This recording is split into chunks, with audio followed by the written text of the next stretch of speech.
Okay, noneho nyuma yo kuma tumaze guhitamo theme, tumaze guhitamo uko twifuza ko website yacu izajya ireba, ni gutya tubyifuza. Hanyuma tugiye gukora icyo bita customization y'iyi website. Na handi hantu nyura uraza ukareba hano hejuru, hari kunyura aha ngaha handitse customization uri kuri website yawe, cyangwa se ukaza hano kuri dashboard, kano tuka closing, ukaza hano kuri dashboard ukareba like nkaha ngaha kuri appearance, ukatuzana kuri customize. Iyo kanze kuri customize itugufungurira page yindi, tugiye duchanginga ikintu. Aha ngaha turebe tugiye guhera kuri header, uyu hano hejuru turahera kuri no name, turebe no advertisement, turebe no background y'inyuma yabyo, turebe kano hano kanza no nyagomye kuba bikunyana handi hantu, nage tubirebe, and then tumanuke turebe nizi zindi. Ariko reka duhere kuri header. Niho duhera n'ubundi imaze kujya kuri customize, n'urabona ko itifungura inuzi imeze gutya, icyo bita site identity n'ubundi biri muri header. Ushobora kunyura aha ngaha cyangwa se ukazana hari akabike, tuvuge niba ukazana ku kabike iti kujyana neza aho ino logo rino jambo ryanditse.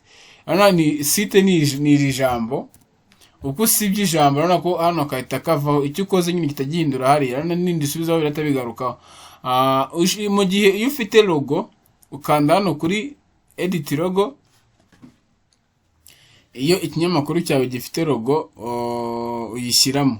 Tuvuga urugero wenda dufite logo, kandebe ndayikora logo katurebe aba ari ifoto. N'ubundi ushobora gufata nk'iri nk'aka ndabona aka kameze nabi, ndebe akanshaka gukoresha mo logo, reka nk'aka kano kameze gutya bari ko ngira logo n'urugero. Iyo ugaselectinze gutya ushobora no kukagira nyine ukagahitamo neza ku buryo kaza ariko konyine. Iyo selectinze gutyo ugakropinga, hari igihe yanga, iyo byanze uraskipinga n'ubundi ariko ntabwo bibuza kuzamo. Hanyuma ihita ijya hano, urabona ko iyo ari logo y'ifoto ya nyayo ihitiza. Hano ikintu ukora no kwita closinga kano kari hasi, kano ka display site title and tagline. Tagline ni iki? Ni kakajambo wenda ngo all the answer for your question, n'urugero wenda nkanga, cyangwa se reka nshyiremo iyindi tagline wenda ngo bikore wowe ubwawe, sibyo? Iyi ni tagline nshyizemo. Urabona tagline uburyo bigaragara biri munsi ya title rero iyo nta logo ufite washyizemo iza title niba yabaye logo. Naho ifite logo rero imeze neza, ikoze neza, uyipressingamo hano. Ubwo rero ino foto nagira ngo mbere ukuntu logo izamo. Iyo ujemo n'ubundi iyo wayishyizemo hano ihita displayed kuri site yawe, urabona ko bitameze neza. Ubwo logo wa designinze neza uyishyiramo hano, ikaba ifite size nziza cyane.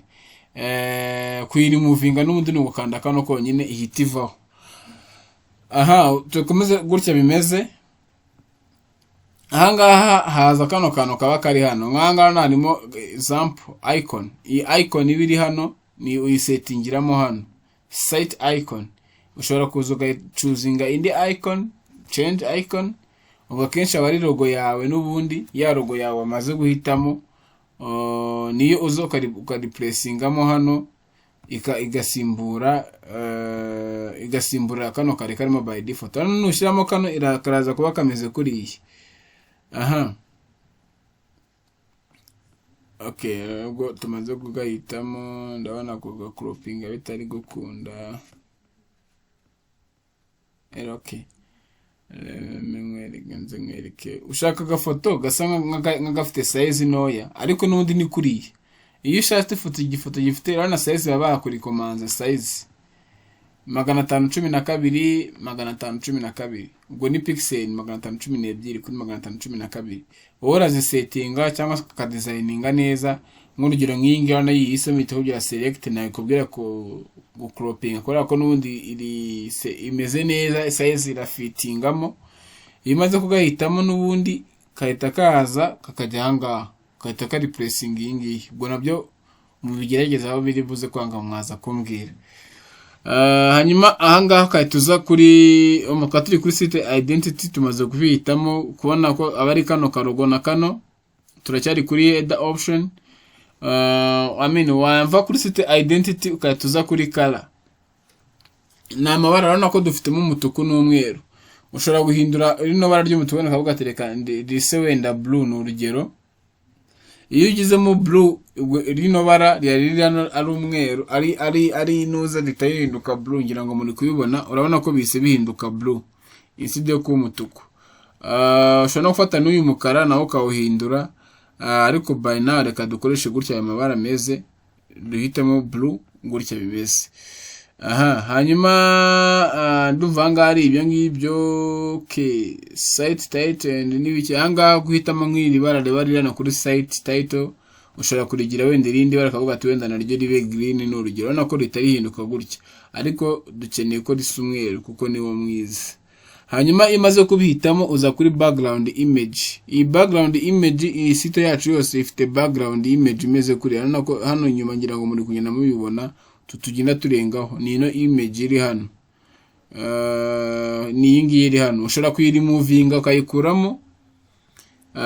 Site nyine ntabwo nyine background yitiva hagasigaraho ibara ry'umweru, instead yo kuba hazaho image. Mu gihe waba ufite ifoto yawe nziza wayishyiraho nta kibazo. Ono ukaza kuri menu ni tuno tuba turi hano nyine ahangaha. Kambebereke kuri iyi ni zino zihano ngo home, blog, new bit, business, all demo n'ibiki. Ahangaha ushobora kuza ukareba kuri iyo urebye kuri menu, tukagira nizo bita foto. Izi ziba ziri hano dufite foto menu, tukagira n'izi ziba ziri kuri zitwa primary menu. Icyo tugiye gukora ni iki: ushobora kuza ukahita ureba hano kuri hano kuri foto, ugakirikaho ukareba menu zihari. Ushobora kuza ukazichanginga ukavuga ati wenda iyi ni menu, ukareba ibirimo time to add this and this, ukabanza ukazireba and then ukamenya n'ahantu zigiye ziherereye. Ushobora kuyideletinga, ushobora kandanga ukahita uyideletinga. N'uwideletinze ihita ivaho hano ntago igumaho. Hano ndebe ubwo mwiritse. Okay, ahangaha kuri customize menu, all view all location, ukaza hano nkanga kuri menu. Urabona ko hariho main menu. Ushobora kuzeditinga edit menu, ukaza ukareba. Dufite hano hejuru dufite home ngiyi, blog ngiyi, new bit ngiyi, ni business n'ibiki. Ushobora gufata nk'iyi new bit ukayirimuvinga n'urugero. N'uyirimuvinga ara nayo izahitivaho. Ukaza ukareba n'izindi zitagize nyine zigiye ziriho nkangana ngo blog, story, word n'ibiki, business n'ingi. Ushobora kuza ukarimuvinga, ariko iri muvinze iyi main, izi ziri zishamikiyeho z'ama charge zitaziba nazo zitaziba displayed anga zikaza ari urongo runini, ngira ngo muri kubibona. Urabona ko bise bimera gutya.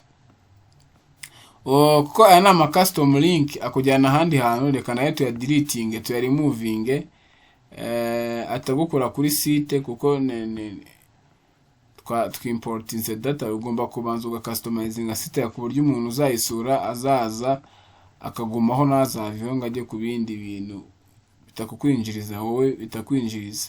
Uko byakagombye kuba abijyaho mu gihe wenda ari akwamamaza. Hanyuma izi page uko ari zingaye wenda kandi zirekereho gutya n'ama category hariho n'inkuru.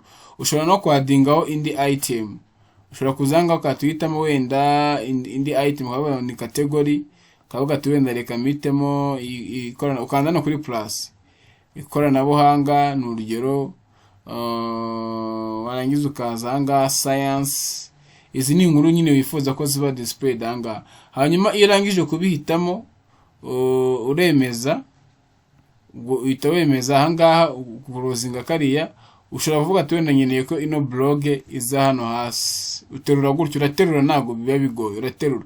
Kavuga ati wenda nkeneye ko wenda muri stories ariho hazamo wenda business n'urugero, kakaza kameze gutya kari agasubmenu ka ino business n'urugero. Nakavuga ati wenda ndifuza ko kuyikoranabuhanga reka tuyigumishe gutya. Okay, nkanga kuri blog kabano mbiberekera. Urabona ko kuri blog hajeho akantu kameze gutya, kabati wenda blog ikoranabuhanga riri muri under ya blog n'ibiki. Urabona ko ni biri munsi. Ushobora kujya ngusunika gutya n'urugero wenda ushaka ko ikoranabuhanga naryo rigira nuza yaryo, urabona ko ushobora kukazamura gutyo ukadisiplingira ara hejuru, ariko kubera ko dukeneye ukanze nkwereke uraterura nyine ukadraginga wifuza nk'i science. Ahangaha igihe bishobora kugora wenda kubikorera order, ariko reka duse nk'abisevinga ndakwereka. Nk'ahangaha nako ikoranabuhanga ryagiye kuri home, hano urabona ko ryagiye kuri home, ariko dukeneye kundi ikoranabuhanga rizane kuri business. Kuri business reka turebe umuntu navarenga kuri business nako nta kintu kiri kuzaho. Ndaje nkwereka ahantu tubikorera order, cyangwa se ukakazana kuri reorder. Ushobora kubikora gutya ukavuga ati wenda nkeneye ko ikoranabuhanga iyi blog izamuka, n'urugero keneye ko izamuka hejuru. Ahangaha igihe bishobora kugora n'ibiki, ndaje nkwereka turi buze kubyeditingira mu buryo bworoshye. Ukata wigarukira inyuma, ariko urabona ko tuzihinduye ngira ngo wabibonye. Duse nk'abaza hano kuri header option, no nshaka kubereka. Turebe header option ya ikintu kiba kirimo. Hari kano ko hejuru, kano wenda hano kagaragara neza ibiba biriho. Hariho no itariki, hano akogombye kuba ari social media n'ibiki tugiye kubyadingaho. Ahangaha ushobora kuza ukinebolinga, tuvuga urugero wenda nkanga ushobora iyo closinze, iyo ufashe kano show top header, iyo ugaclosinze bivuze ngo header yo hejuru yitivaho, ntabwo yirirwizaho. Tutangira kuri ino background imeze gutya, ariko kwa ko ari ingenzi ugashyiraho kugira ngo kagaragare neza. Social media menus ubwanga ntago ziriho, ariko turaje turazishyiraho kugira ngo zite ziba displayed nazo, ku buryo umuntu akirika kuri wenda nkanga agashyira amalinki ya YouTube, Instagram, social media platforms zawe, ku buryo umuntu akirika bikate byoroha. Hanyuma hano dufite icyo bita watch online. Ahangaha tujemo dushobora gutatuhindura tugashyiraho izina ryawe nanga BYIKORERE TV, and then tugashaka link yayo kuri BYIKORERE, tukaza nk'ahangaha nako nifiteho. Iyo ujeho hano urabona ko part 4 yamaze kugeraho, nyishizeho none nubwo ndi gukora part 5. Iyo uje ahangaha uhitamo ino linki. Iyi semino linki itugaruka kuri ya site yacu, tuyishiramo hano kuri linki, ukayipestingamo hano, ukahita ukora save. Ubwo yikoze publish, changes ukoze zitaziba displayed. Ahangaha turefreshinge turebe, urabona ko hahindutse BYIKORERE TV. Iyo ukritseho hano ihita ifungura channel automatically, ntabwo yirirwa igorana. Nongeye kuba icyo dukora ni turasubira inyuma,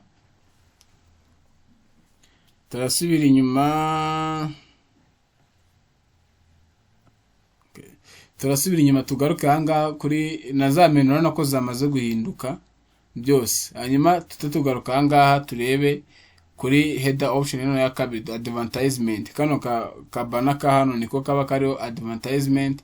Ushobora gukora nako, tuvugenda urugero ushobora kuguchanginga image, kandebe nk'aka image kanje,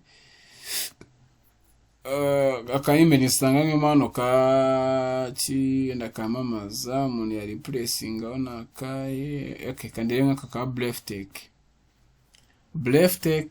Abifuza ama website mwabagana babafasha, ni company iri kubikora neza cyane. Rero ugasa nk'ukazuminga neza ku buryo kari buze gufitinga kandi kakaza gasa neza cyane, and then ugahita ukora crop. Iyo cropinze ushobora no kwiskipinga nta kibazo. Hanyuma iyo byanze ukora skip nta kibazo, bihita bikunda. Urabona ko kamaze kuzaho kaka icon. Icyo ukora ni ikintu ukwadingaho link wenda bleftech.rwa, ni gutya link ya bimeze, cyangwa no kuyikopiya nkaza nkahita nyipestingamo hano, ku buryo umuntu nakirika kuri kari agafoto ihita imujyana kuri link ya website. Ukahita uza ahangaha n'urugero kuri hano nuturefreshinga, turasanga changes tumaze gukora zamaze kuba displayed. Urabona ko hano ni advertisement. Iyo ukritseho hano uhita ubona ko ifungura ya website yaba abantu bamamarijeho. Nanga rero ushobora kwamamariza mu nakaguru no mwanya wo kwamamarizaho. Ye ushobora no gushyiramo utuntu twinshi turenze kamwe. Bana katugerageze turebe arabajya bambaza se GIF amafoto nyine ya animating. Arigeze kwimbaza reka ndebe niba byakunda ko tuyishyiraho. Inyo mfitemo ya GIF nkingi katire niba yakunda ikaba animated. Kakaba animated kuri site yacu. Don't crop.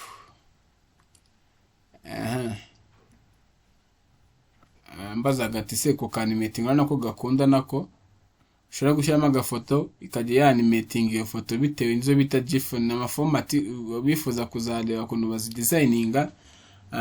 Uburyo wa ifoto ya animating like nka gutya arana nko korimo kara animating. Ushobora kutushyiramo nka link yashyikira Bibiliya ku buryo umuntu nakirikaho hano ihita imujyana gushyikira Bibiliya.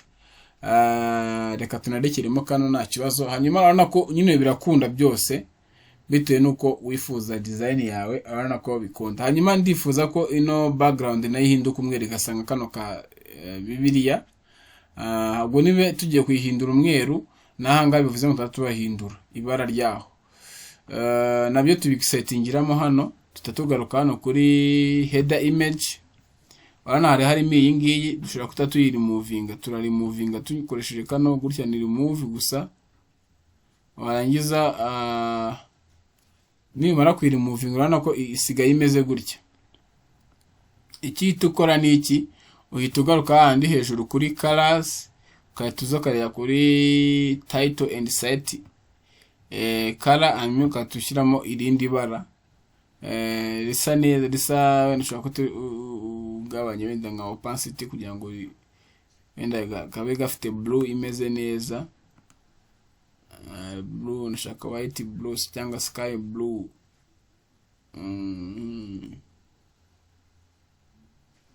Like this one. Okay. Warangiza kubihitamo gutya ushobora kutangura urabona kano ga tagline ngoma kukagumaho ngumishera title gusa niyo mbona byiza. Warangiza ukagaruka kuri header option nahavuye. Urabona ko bisa neza noneho ngira ngo ukubona ko bimeze neza kaduse nk'abakora save. Iyo uje kuri site yacu kwa dufite ahangaha ukarefreshinga urabona ko byamaze guhinduka. Urabona ko iri gusa gutya noneho urabona ko bisa neza kuruta uko byari bimeze. Hanyuma tumanuka ahangaha kuri tumaze kurangiza header. Urabona ko tuyihinduye design yayo iri gusa neza noneho. Icyo tugiye kurikizaho ni iki? Tugiye kumanuka tuzana kuri zino menus nazo twamaze kuzihindura. Wenda icyo twahindura wenda ni iribara ryayo. Iri bara ryayo ushobora kuza ndumva ari hano katurebe. If dindi bara maybe katariyo nagariho. Reka twe kubigira tubigumisha uko byari bimeze. Turaza kureba ahantu tubihindurira. Hanyuma tugaruke kuri hano twamaze kubona kuri site. Tubona colors, tubona background image, tubona menus, kuri widget. Widget ni tuno tuba turi hano ku ruhande. Gwera nkanga ndetse ngo author, about author, connect with us, trending news n'izi zindi zigiye ziriho hano. Izi nizo bita widget. Kuziditinga rero no kuzangaha nkingi ya hano ushobora guhera ugasanga wenda ni kuri front. Got it loading tukareba niba ari igiye kuza. Ushobora kurekera izi ngizi, ushobora kwadinga izi ngizi, ushobora kuzeditinga. Aya nama post stage hano ariko urabona ko nazo turaza kubirebaho ibi ngibi nabyo uko nama post stage ariko sayangaya hano. Ayangaya ndabereka aho tuyahindurira. Kanze ndebe slide bar, page content, slide bar. Yes, slide bar. Izi nizo bita slide bar ariko ziba ziri muri widget. Naringiye kuzindi, ariko izi nizo tugiye kweditinga ahangaha. Hano ngiyi ni connect with us. Ushobora about author, ushobora kutandika wenda abanditsi cyangwa se umwanditsi. Ushobora kwita changing iyi foto, ugashyiraho iyi foto, ukarudinga iyindi foto itari iriya umwanditsi ufite, cyangwa se abo ufite amafoto yabo mu gihe arimo. Warangiza ukaza ahangaha ukandika wenda izina rya website yawe, byikorere wenda n'urugero ngiye gukoresha byikorere gutya. Warangiza ukandika description, ukavuga ati wenda nibi, ugashyiramo amalinki yanyu ya Instagram, Facebook, ndumva ahari byikorere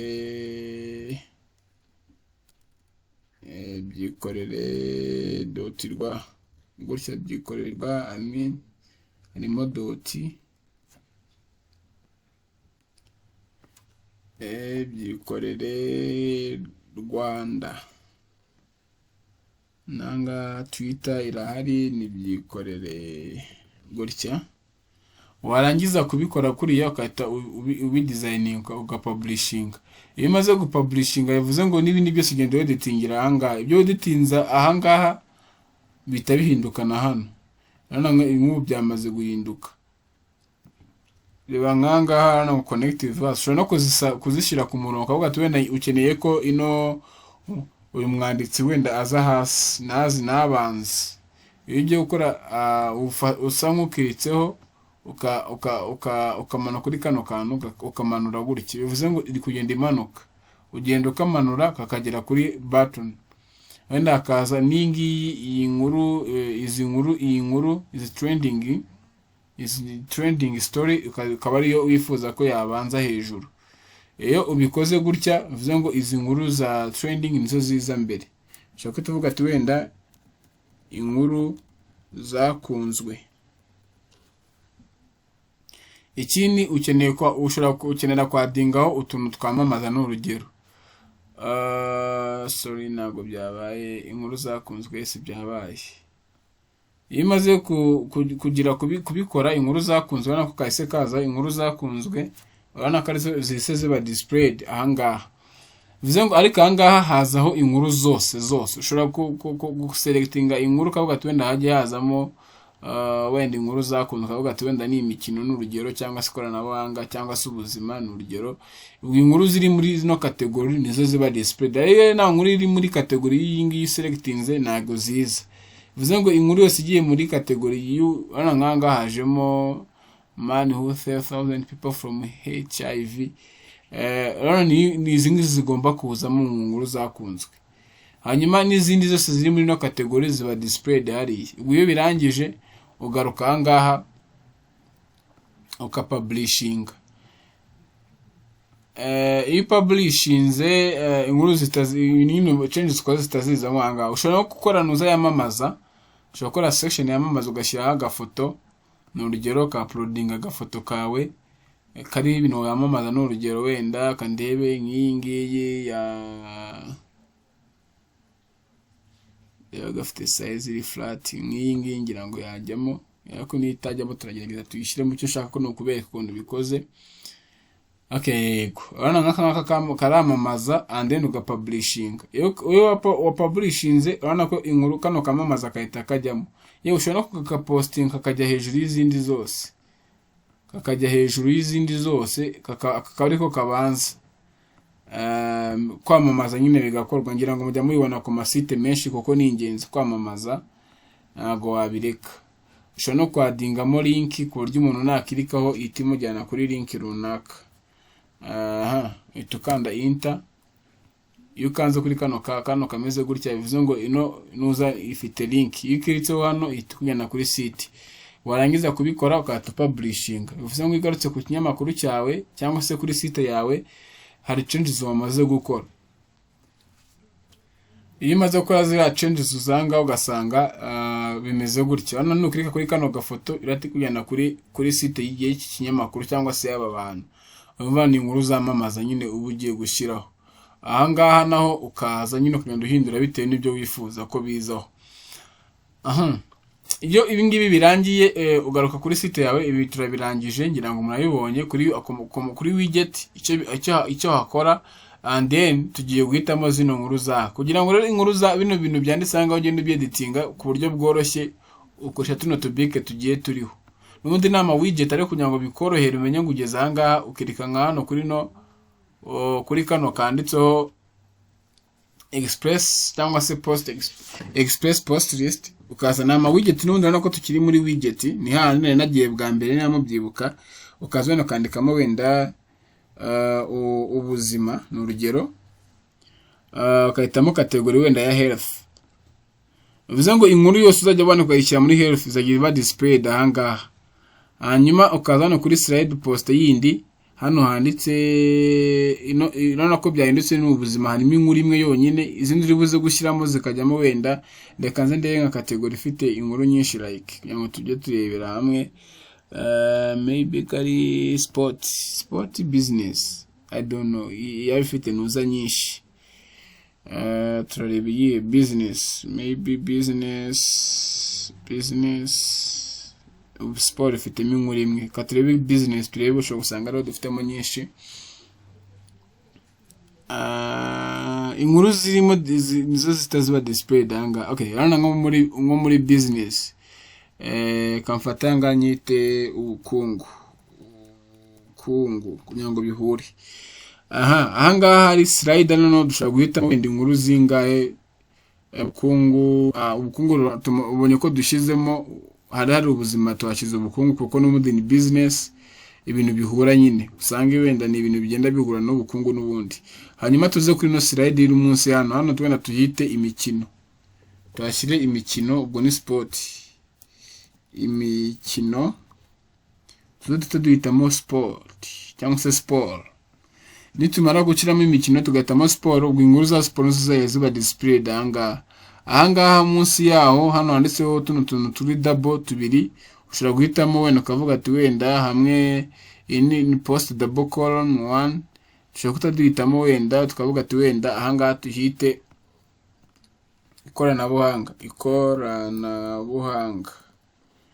Bivuze ngo inkuru uri buze gushyira mu ikoranabuhanga, iyi ni title ya kabiri, nayo tuyite wenda science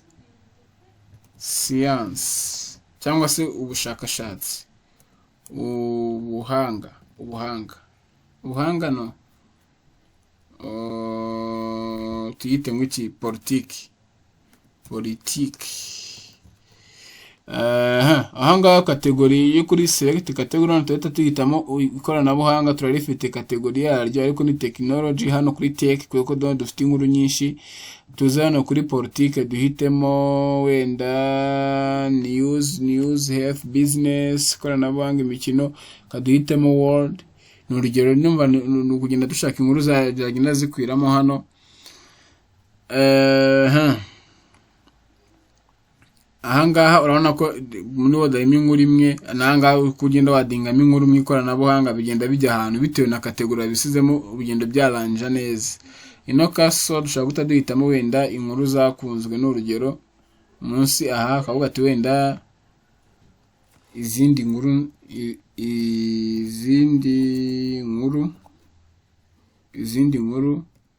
ubwo ni izindi nkuru nyine muri sange na category selecting urareka. Bivuze ngo azajya inkuru zose ahantu ta selectinze category hazi inkuru zose. Izindi nkuru namaze kubihindura birahita bihinduka, hano ko zabihindutse izindi nkuru. Tuze hano kuri post list, hano tuvuge wenda ni ubuzima, katuvuge wenda katurebe mu mahanga ni urugero. Bitewe na kategori ugenda ufite, bitewe n'ikinyamakuru ugiye gukora mu mahanga. Noneho mu mahanga ubwo naho duhitamo kategori bitewe n'iyo kategori niba uyifite. Niba nayo uyigira ku bindi, iyo kategori ikagenda selectinga inkuru zose ufite. Tugeze kuri no yo hano hasi handitseho ngo single post cyangwa se ukatandikaho ngo inkuru zose. cyangwa se inkuru zakunzwe, cyangwa se wenda ubukerarugendo n'urugero, ikaba kategori nayo gaselectinga all. Ibyo wifuza no kongeraho ibindi bintu munsi hano ugenda ubyongeramo, biba byoroshye. Kwadinga ngaho kadinga indi block y'inkuru bitewe nuko byifuza. Iyo urangije kubikora urabona ko tugeze hano hasi byose twamaze kubyeditinga, uhita ukanda ngaho kuri publish. Bivuze ngo aha ngaha nugaruka ku kinyamakuru cyawe hariho bino post list n'ibiki uratuza ukande refreshing. Nundi freshinga urasanga aha ngaha hahindutse ubukungu. Wenda iyi ngiyi naraje mbere kantu tuyihindura feature the post, turashobora kantu tuyihindurira. Urabona ubukungu, imikino, ikoranabuhanga, politike, izindi nkuru mu mahanga, ubukerarugendo, kamanuka kazanga ngo you have missed, you may have missed. Ibona inkuru zagucitse cyangwa se utasomye, bapropose ko ushobora kuba wasoma. Aha ngaha naho ushobora kuyituza. Urabona tumaze kweditinga ibi ngibi kuri muri widget. Tugiye tugaruke kuri site yacu, twamaze kupublishinga, twamaze guhindura byose, dusubire inyuma noneho. Tuze hano kuri section banner, ibi tuzabigarukaho kandebe. Aha ngaha urabona ko nta kintu kirimo, nta yandi ma section abagiye ariho, tuzagenda tuyarebaho. Reka nayo kubigaruka, ariko reka tuvireho rimwe hano kuri no tutujya kuri foto hano. Izi ni foto ziba ziri hano, icyo bita foto ngo ni hano hasi, n'ubundi ni hano first ifite ibice bitatu, ino ni 1 2 3. Aha ngaho ushobora kweditinga ukavuga ati wenda nkanga recent post, ukato wenda uvuga ati wenda ni inkuru ziheruka, inkuru ziheruka n'urugero. Ukaza ukongera ukareba aha ngaha harimo inkuru 5 n'ubundi ziheruka, ni search. Ushobora kwita uyikuramo cyangwa ukayigumisha. Mu kuyikuramo n'ubundi ushaka kubakuraho uraza ugakanda ngaha ku ruhande, ukamanuka hano hasi delete. Ino search si ngombwa kizamo. Warangiza kubikora gutya ukagaruka hano inyuma ukareba. Wango dusigaranye inkuru ziheruka. Iyi search yavuyeho, ndebe impamvu itavuyeho.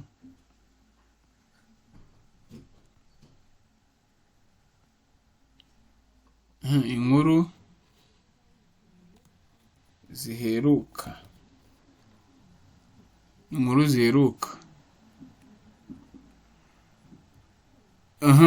noneho iyo ugeze hano kuri tags ushobora kuturi movinga zino tags ugasigaza wenda tuvuga urugero nkanga ukahita uhaza, aho kugira ngo hazeho tags zino tags ukazikuraho, wenda ugasigazaho izi category n'urugero zo wenda katuzireke ku buryo umuntu akirikana katimu directinga. Ariko aha ngaha zirahari, ahubwo reka turekero tags. Nze mwereke tubigarure tags zacu zizo, ahubwo dukore ino category, dukore zino category. Kirikaho hano, ukaza hano, kamanuka basigazaho ka tags. Izi category nazo tuzirekere gutya.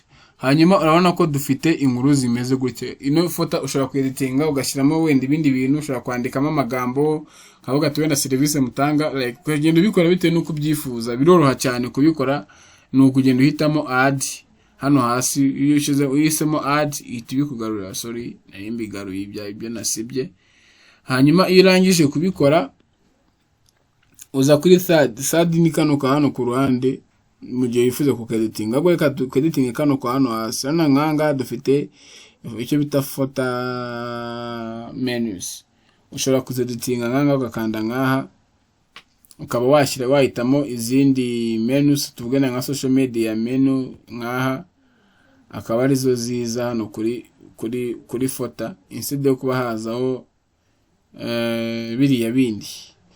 Ariko kwa ko social media menus banza nazo twakoze, niyo mpamvu handi hejuru zitariho turazidesigninga nazo turebe ukuntu ubikora. Nutumena ko zidesigninga zino social media, no ngo nukwadingamo ya icon n'ibiki bita biba displayed hano hasi. aha iyo umaze kubikora biriya byose birangije urabona ko fata tumaze kuyinyuramo nayo turayirebye tugiye kureba kuri kano ka you may miss it kano kagiye kugahindura rero nta handi tuza hano kuri ndumva kuri ni kuri theme option. Turebe theme option haza icyo bita font nahangaha you may miss it izi rino jambo turihindura wenda gabatu wenda inkuru zagucitse cyangwa se izindi nkuru wasoma izindi nkuru wasoma. Ni urugero ikinyarwanda burya kiragora kubikora nyine mu kinyarwanda biragora. Hanyuma ibi ngibi urabona bise bihinduka nabyo kategori zawo ni inkuru zose. Ono tugaruka ahangaha izi byose twagiye tubinyuramo byinshi twagiye kweditingira hano ushobora no kubieditingira ahangaha bigakunda, ariko inzira yoroshye shortcut ni ukunyura ahangaha nibyo byorohera buri muntu wese. Aho mwagira ikibazo dumuri tingi turayivugaho ubu ngubu turongera tuze tuyigarukeho. Nkahangaha urabona ko ufite ubushobozi bwo kweditinga kano kantu gahinduramo background. No background ushobora kuyikuramo gasigazamo umweru gasigara isa umweru cyangwa se gahitamo irindi bara nkaho urabona ko bise bisa umukara. Ni byiza bino nabyo ntacyo ngo mubibone. Urabona ko bihindutse umukara, ushobora kwadingaho background cyangwa se ukayireka. Hide photo menu ushobora kuyihiding ingiyi niba iriho ugasigazaho site yawe ikagiza ikagarukira. Iyo hidinze niyihera turebe. Ndabona kano katari gukora ariko kano karakora iyo uri kuri pro. Iyo uri kuri pro cyangwa se urimo urakoresha iyo wishyuye kuko uhita no copyright yabo nyine ibi biriho hano kubiri movinga. Nabyo nzabereka ukuntu bikora muri code mu buryo bworoshye cyane wakoresha ikata bivaho. Nabwo tuzabireba ukandikamo irindi jambo ryawe wifuza gushyiramo. Iyo urangije kubikora ibi ngibi rero ikintu uhita ukora kindi by now reka tugarukire hano. By now reka tugarukire ngaha mubanze mugerageze ibi ngibi wenda izindi video tugenda tuzikora, ariko ibi niyo by'ingenzi kuri theme customization. Wenda abagira ibyo bavumbura bindi bishyashya basome namwe murebe mu viewing aho ugira ikibazo umbaze guke tuba turi kwiga nawe nyine ugireba wongere unyuzemo amaso urebe just aho ugira ikibazo nyine ubaze. By'umwihariko abana muri groupe cyangwa se nawe utari muri groupe watwandikira kuri WhatsApp mu gihe ugize ikibazo tukagufasha. Tushana muri groupe y'abandi barimo bariga kugira ngo turusheho gukomeza gufashanya tubashe kumenya uburyo twakora ibintu bigiye bitandukanye. Iyo urangije gukora changes zose kugira ngo zibe displayed ahangaha tukanda kuri publish, bivuze ngo ikoze publish site yawe ihita changes ukoze zitaziba displayed ahangaha mu buryo bworoshye cyane. Urabona ko zamaze kuzaho, zamaze kugera ahangaha. Hanyuma any question you can reach me kuri WhatsApp cyangwa se ukanyandikira muri comment ahangaha tukareba ukuntu twabikora. Reka nze mbashyiriremo muri description ya video ndi gukora, reka nze nongeremo akantu ka link ka groupe kataka ku directinga kuri groupe ya WhatsApp kugira ngo dukomeje gufashanya muri byose. Murakoze kubw'iyi video dukoze nayo, ubwo turaza gukomeza tureba n'ibindi mu kanya. No tugiye kureba ukuntu twandika new video, turareba wenda kandebe wati ibyo tugiye gukurikizaho bindi. New chapter tugiye kureba ni turangije ngiyi slide bar turazibonye, navigation and menus tugiye kureba noneho ibi ngibi nabyo twagiye tubibona. Turagaruka tureba ku ma plugins and WordPress security ituzabijyanirana. Ariko ibi ngibi bindi twabirangije turaza turebe kuri WordPress security na plugin installation. Ngira ngo nibi WordPress security no understanding WordPress security nuze binzo tugiye kugarukaho turebe n'ukuntu twakora zino practice uko dutungaye tune tugiye kutwibandaho mu kanya ku yindi video ikurikiraho. Izi nizo tuzagenda tugarukaho. Nucikwe ndakurarikira kugira ngo ukomeze usome cyangwa se ukurikirana aya masomo turi gutanga kuko ni ingenzi cyane kuri wowe kugira ngo ubashe kumenya ukuntu wakora website mu buryo bworoshye. Ndetse iyi module ya 7 nyine hari ukuntu iryoshye ku bantu bose mwifuza kuzayigaho, hari ukuntu iryoshye rwose, iri interesting ukuntu. Rero buri muntu wese namushikariza kuzayiga kugira ngo abashe kumenya ukuntu bakora e-commerce muri WordPress mu buryo bworoshye bitagusabye programming n'imwe, ari ibintu ugenda uhuza gusa. Rero mu kanya turagaruka tureba hamwe WordPress security no kuinstall plugins, ibyo biragendana byose. Thank you so much. Ikibazo wagira ngere mbisubiremo watwandikira muri comment ukatubwira. Hanyuma niba wifuza gukora website